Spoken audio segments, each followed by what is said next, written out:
Welcome back.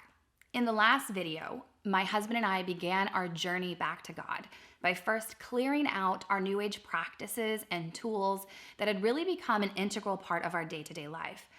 But as I continued to unravel the threads of my spiritual beliefs, I stumbled upon something shocking. The biggest lie that I had believed about spirituality smacked me in the face.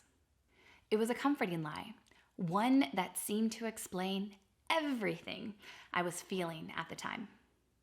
You see, New Age spirituality would have you believe that we are all one, that love and light are the ultimate truths, and that there are multiple doors leading to the same God.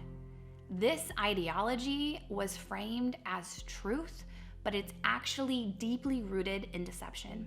New Age authors, teachers, and influencers cleverly extract verses from the Bible, contorting them just enough to make you believe that they align with these beliefs. Now, during my time immersed in New Age practices while living in Los Angeles, I would attend lectures held by Marianne Williamson. Have you heard of her? She often taught from the book called A Course in Miracles.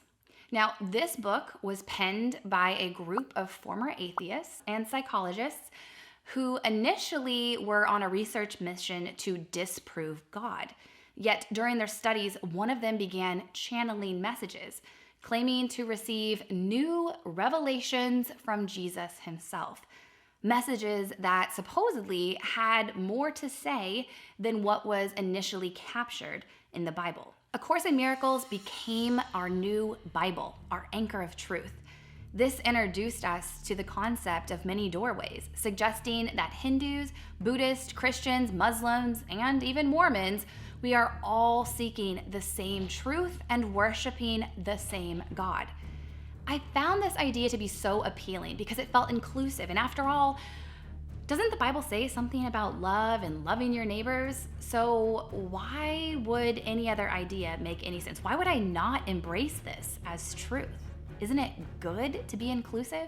However, the turning point for me didn't come until my husband heard directly from God and decided to listen and to take action by throwing out every piece of New Age item we had in the house.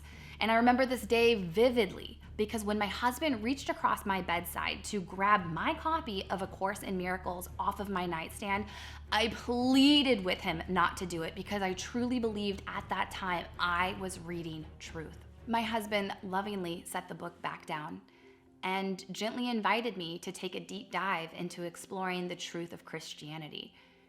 He shared with me why he and others believed why A Course in Miracles was actually rooted in deception and demonic lies, meant to pull me and its readers further and further away from God. As kind and loving as my husband was, I really struggled to believe him. After all, just the other day, he too had been just as entrenched in New Age practices as I was. So this discovery created tension in our marriage. And I was not prepared for this. And my depression began to deepen. I felt hopeless. I felt caught in a storm of conflicting beliefs, and I didn't know where to turn. I hate to admit it, but back then, I wanted everything to be spoon-fed to me. I didn't have the drive that I do today to research the true origin of God's written word on my own. Modern culture screams inclusivity from the rooftops. So why wouldn't all paths lead to the same God? And I thought, what does it matter if one faith believes this or that if it all leads to the same truth? I regret having such a lazy mind during this time, one that wasn't willing to go and explore life's biggest questions on my own, like how did we get here, and what's the meaning of life, and what's my role and purpose while I'm here? So my advice to you is this: explore every avenue, question everything.